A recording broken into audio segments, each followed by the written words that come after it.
네, 이제 목적을 어떻게 진술하는가, 스테이트먼트, 기술 방법에 대해서 공부를 하겠습니다. 목적 혹은 목표를 진술할 때 일반적인 주의사항 세 가지입니다. 학생이 변화해야 되는 거죠, 교육은. 그래서 학습자에게 기대하는 행동의 변화를 기술해야 됩니다. 예를 들어서 현미경을 활용해서 관찰시킨다. 주어가 누구죠? 교수자지요. 이렇게 쓰면 안 된다는 거예요. 학생이 관찰할 수 있다 혹은 관찰한다. 학생이 주어가 되게, 물론 학생이는 주어가 생략돼도 좋습니다. 그리고 두 번째는 학습의 결과로 변화될 행동을 기술한다. 학습의 결과를 적어야 되는데 과정을 적으면 안 된다고요. 예를 들어서 통신기술 발달의 역기능에 대해 토론한다. 토론 자체가 목표는 괜찮아요. 그렇지만 통신기술 발달의 역기능을 이해하기 위해서 토론을 시키는 거라면 통신기술 발달의 역기능에 대해 토론한다라는 거는 결과가 아니죠. 과정이죠. 그래서 이거는 기술이 제대로 되지 못했다. 그래서 통신기술 발달의 역기능을 이해한다. 이런 식으로. 그다음 세 번째는 학습 내용과 행동으로 이원화해서 진술한다. 이게 보통 이제 곧 이어서 말씀드릴 블룸의 텍서노미에 관련된 거예요. 내용하고 행동 두 가지를 다 적으라는 얘기입니다. 예를 들어서 르네상스의 발생 원인과 과정이다. 이러면 내용이죠. 그럼 이제 많은 경우에 이 내용 그 자체가 목표다라고 생각하는 경우가 많아요. 근데 이 내용을 이야기를 할 수 있어야 되는지, 이해만 하면 되는 것인지, 암기를 해야 되는 것인지, 이걸 어떻게 몸으로 표현해야 되는 것인지, 행동이 없으면 이 내용을 가지고 무엇이 목표인지를 명확하게 모른다는 거죠. 그러면 가르치는 사람이 목표 지점이 명확하지 않다라는 얘기예요. 그리고 학생들이 도달해야 될 목표를 지향하면서 교육을 하는 게 아니고 내용 자체만 전달하는데 급급한 그런 수업이 될 수 있기 때문에 목표 진술의 유의사항으로 굉장히 중요한 내용이 되겠습니다. 그래서 보면 이 목표가 왜 중요하냐면 학생들은 used in learning이죠. 학습을 할 때 memorize 외우는 것부터 해서 여기 기술하는 거, 그 다음에 argue나 explain도 있고요. 적용하는 것도 여기 있네요. 점점 어떻게 돼요? 점점 깊이가 있어지죠. 제일 상위의 학습의 그 수준은 reflect, 자기를 되돌아보고 성찰하는 것까지. 여기까지 오면 참 좋겠죠. 이런 수준의 교육이면. 근데 그 출발이 무엇에 있냐면 desired in objectives. 목표를 교수자가 어디다 두는가에 있다는 거죠. 그래서 교수자가 목표를 메모라이즈에 두면 학습도 딱 그만큼이더라라는 거예요. 그래서 요거는 이제 빅스의 책 제가 번역하면서 딥한 교육을 심층 있는 혹은 심도 깊은 서피스를 피상적인 이렇게 번역을 했었는데 그 책에서는 한 요 정도 수준, 이 comprehend와 describe 요 수준을 이제 깊이 있는 학습하고 피상적인 서피스한 학습하고의 이제 그 국간을 이렇게 했더라고요. 요건 조금 다를 수 있는 생각은 일단 목표가 고차원적이 돼야 학습도 고차원적이 된다. 그게 여기고 학습이 고차원적이 되려면 high level activity가 필요하다. 그래서 이제 지금 빅스의 책에서는 이제 이런 얘기를 하고 있었던 겁니다. 자, 목표는 너무 이렇게 암기하고 기술하고 이런 거는 금방 이렇게 망각하고 소실하잖아요. 없어지잖아요. 그러지 말자 이거죠. 그러려면 어떤 게 필요한가? 이제 블룸의 이원 목표 분류표부터 얘기를 하겠습니다. 블룸은 사람 이름이고요. 학자 이름이에요. 1960년에 발간한 책이 교육 목표 분류학이라는 책이에요. 1권이 인지 영역에 대한 목표를 분류를 했고 예를 들었고 또 2권이 정의적 영역과 신체적 영역인데 지금 이 부분에 있어서는 그 블룸의 이 위계 구분이 그렇게 많이 보편화는 안 된 것 같아요. 사람들 생각이 좀 다른 거죠. 그런데 인지 영역의 이 부분은 확실히 거의 교과서처럼 목표는 뭐다? 수준이 지식이해 적용, 분석, 종합, 평가다. 그러니까 지식의 수준인 거죠. 그래서 이렇게 그 행동 요소를 구분을 했습니다. 근데 요쪽은 뭐냐? 내용 요소입니다. 어떠한 내용을 어떠한 수준만큼. 그래서 예를 들어서 2차 방정식을 이해한다. 2차 방정식을 적용해서 문제를 해결한다. 2차 방정식을 분석한다. 이게 이제 점점점 높아지는 거예요. 이거를 만들으라고 했던 게 이제 블룸입니다. 이걸 왜 만들으라고 했을까요? 우리의 목표가 대부분 어떤 내용을 안다, 혹은 어떤 것과 무서운 관계를 이해한다. 요 수준에만 많이 매몰될 수 있다는 겁니다. 조금 전에 이제 앞에 빅스의 그 레퍼런스 제가 앞 페이지 본 거 있잖아요. 그것도 보면 그냥 메모라이즈 하고 끝난단 말이죠. 그냥 가만히 있으면 내용 중심이 되기 때문에. 그래서 적용도 하는 것, 그리고 뭐 종합하고 분석하고 이런 어떤 고차원의 목표들도 넣어라라는 겁니다. 정의적인 영역도 마찬가지예요. 그래서 그런 영역들의 위계 구분을 어떻게 하고 있는가를 보면 이제 블룸의 인지 영역은 지식은 그냥 각각을 회상하는 거예요. 리콜이죠. 기억하고 바깥으로 튀어 인출해내는 겁니다. 이해는 정보들 간의 관계니까 조금 더 이제 어려워지는 거죠. 그거를 다른 상황에 적용하는 게 이제 적용이고요. 그걸 이제 구분해서 분류해 볼 수 있는 거 이제 분석이라 그럽니다. 그 다음에 부분을 묶어가지고 전체를 만들 수 있는 거 종합이라 그래요. 그리고 가장 어려운 게 판단하는 거예요. 평가죠. 그래서 지식 이해 적용 분석 종합 평가 인지 영역의 위계 수준은 이렇게 달라진다. 그럼 같은 내용이라도 독립된 정보를 회상하는 것보다 그 내용을 이해하는 것이 더 어려운 목표고, 그 내용을 이해하는 것보다 그걸 가지고 적용하는 건 더 어려운 목표고, 이렇게 해서 같은 내용이라도 이게 블룸이 얘기하는 건 그겁니다. 같은 내용이라도 지식이해 적용 분석 종합 평가 어떤 행동의 위계냐에 따라서 그 목표는 다른 목표가 된다는 거예요. 그래서 적어도 그거를 이원 분류표를 놔두고 앞 페이지에서 봤습니다. 체크를 해야 된다라고 하는 것이고, 이 체크가 무엇하고 연결되냐면 평가랑 연결돼요. 나중에 목표 달성 여부를 확인할 때 어떤 거를 분석한다라는 목표였다면 그걸 분석하는지를 평가를 해야 되고, 어떤 것을 뭐 평가할 수 있다라고 한다면 그걸 평가할 수 있는지 평가해야 됩니다. 그래서 이제 블룸의 이거는 어디에 많이 활용되냐면 시험 문제가, 평가 문제가, 수행 과제가 정확하게 목표를 제대로 측정하고 있는가, 그것들을 확인하기 위해서라도 이원 분류표는 필요하다. 이렇게 생각이 되고요. 그래서 보면 이제 지식은 이제 독립된 정보를 회상하는 거였잖아요. 그래서 이런 동사들이에요. 기억하고, 기술하고, 열거하고, 그다음 comprehension 이해하는 거는 부분과 부분의 무엇과 무엇의 관계에 대한 이해였어요. 그래서 이해하다, 뭐 요런 동사들 적용하다, 분석 추리하다, 그다음에 뭐 계획을 수립하고 가설을 설정한다, 판단하고 검증하고 비평한다. 이게 제일 어려운 목표죠.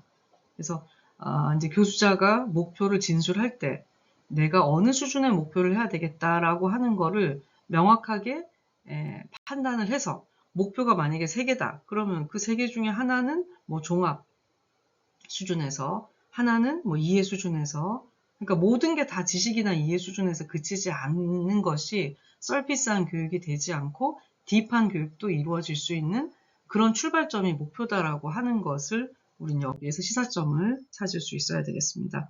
마찬가지로 정의역력도 그래요. 이게 이제 블룸의 텍서노미는 아닌데요. 수용, 반응, 가치, 조직, 인격화, 이것도 이제 일종의 텍서노미입니다. 이 위계라고요. 그래서 있는 걸 그냥 그대로 그렇구나 하는 거, 그리고 능동적으로 반응하는 거, 그리고 거기에 가치에 내가 이제 가치에 내가 내면화되는 거죠. 그리고 그것을 이런 것까지 쭉 이렇게 위계가 높아진다는 겁니다. 그래서 태도라는 것도 맨날 같은 수준으로 뭐 이런 이렇게 낮은 수준에서 교육이 이루어지지 않으려면 어디서부터 출발하냐면 목표를 가치화시키고 조직화시키고 그 다음에 나의 어떤 내면 체계까지 이렇게 내면화시키는 것까지 위계들을 다양하게 목표 설정을 해야 된다라는 겁니다. 그래서 마찬가지로 그 블룸의 동사 예시처럼 보면 수용은 그냥 주목하는 거예요. 주의 깊게 듣고.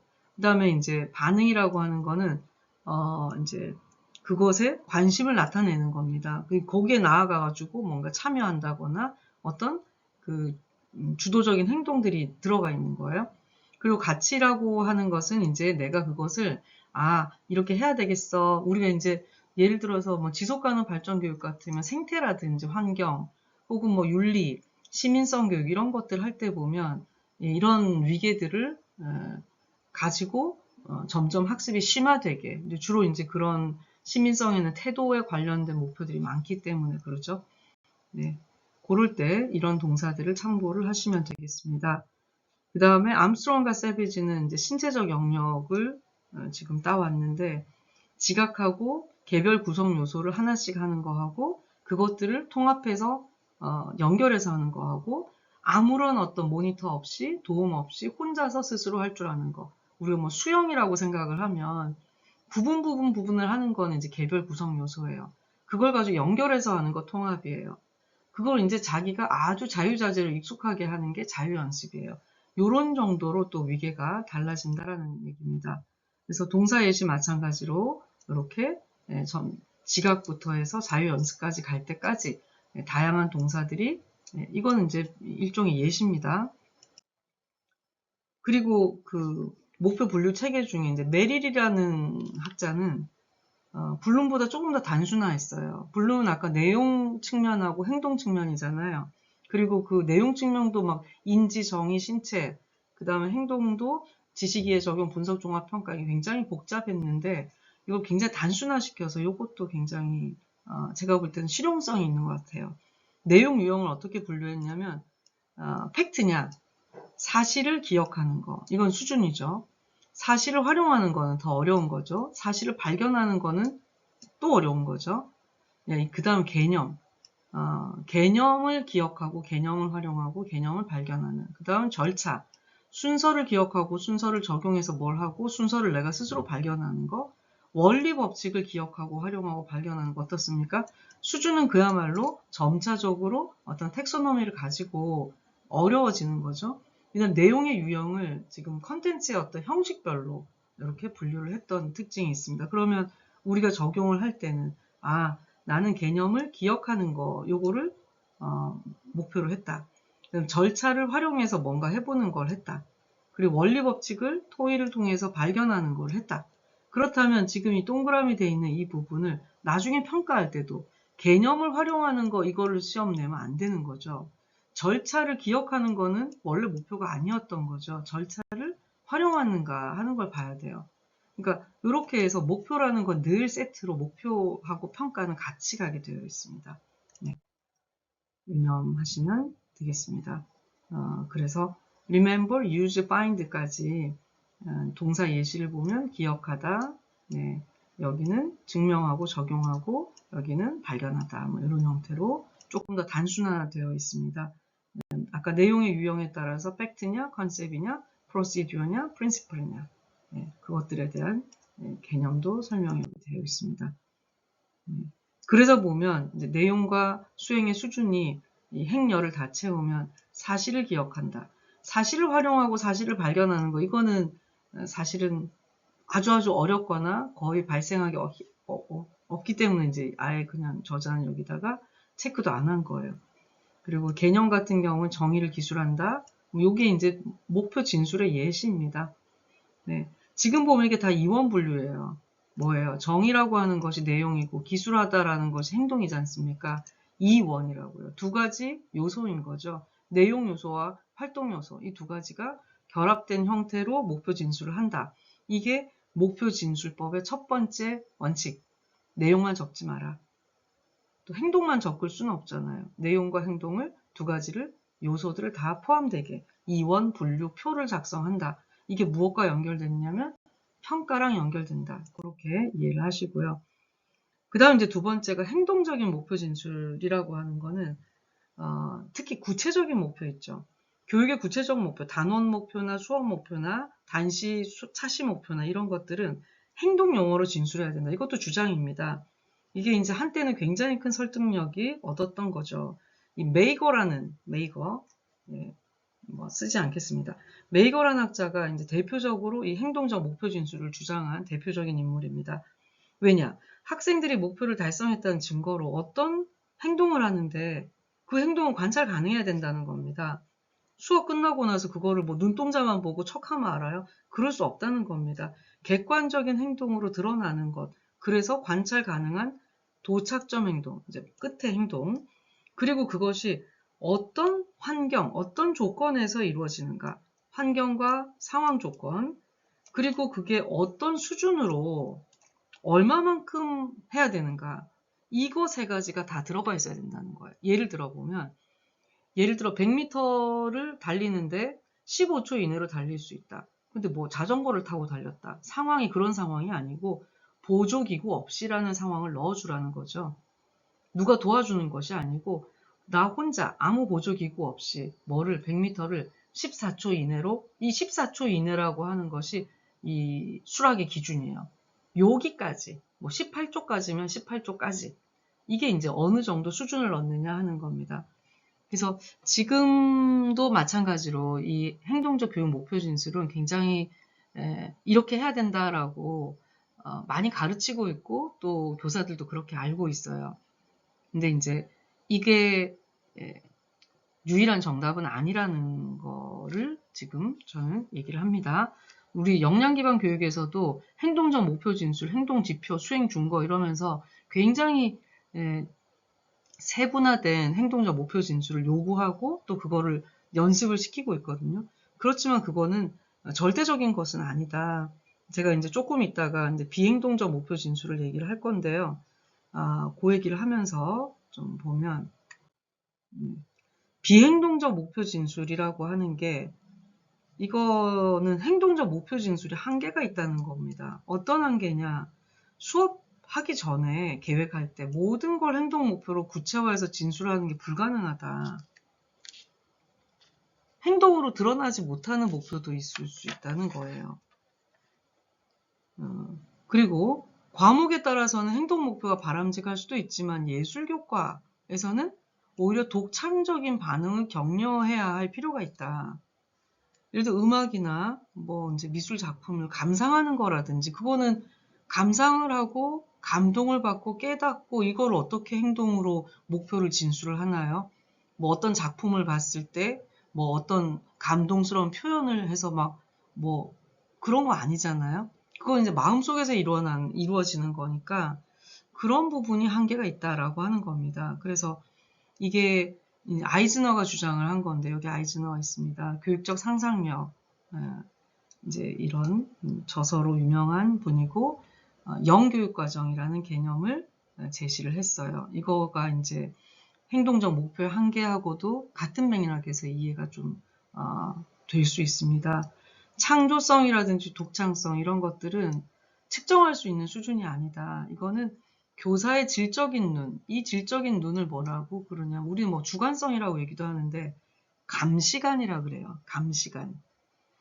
우리 왜 뭐 진품, 명품 이런 거 보면 뭐 골동품 가지고 나오면 우리는 보기에는 뭐 저게 뭐 고물인지 보물인지 구별 못하지 않습니까? 그렇지만 전문가는 이게 고물인지 보물인지 판단을 합니다.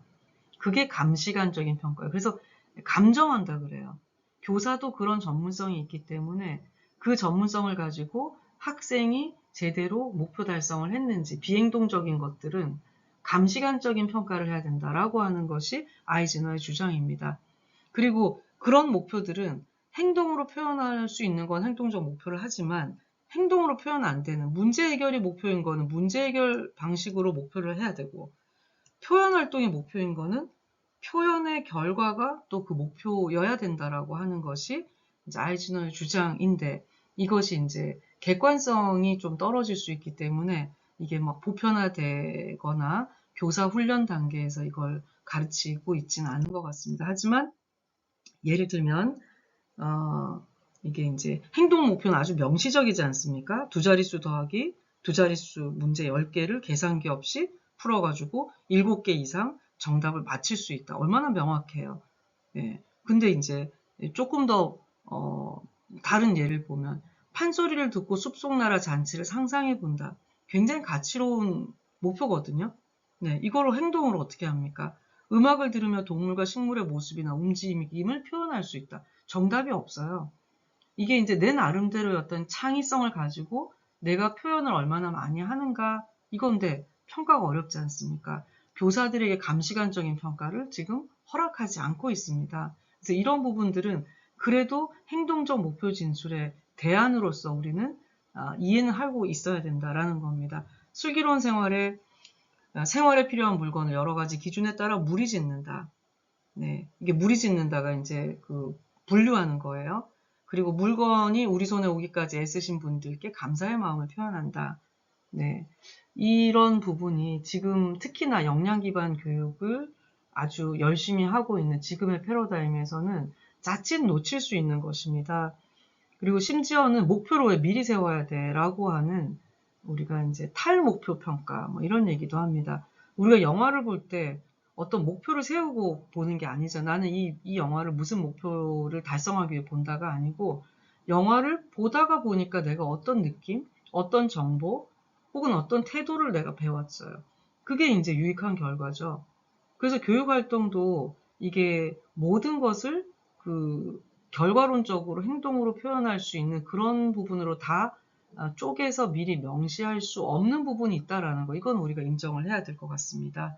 그래서 요거는 약간 이제 대안적인 그런 의견으로 비행동적 목표 진술법도 있더라라는 여기까지 이해하시고, 네, 오늘 목표 진술법은 이렇게 마무리하도록 하겠습니다.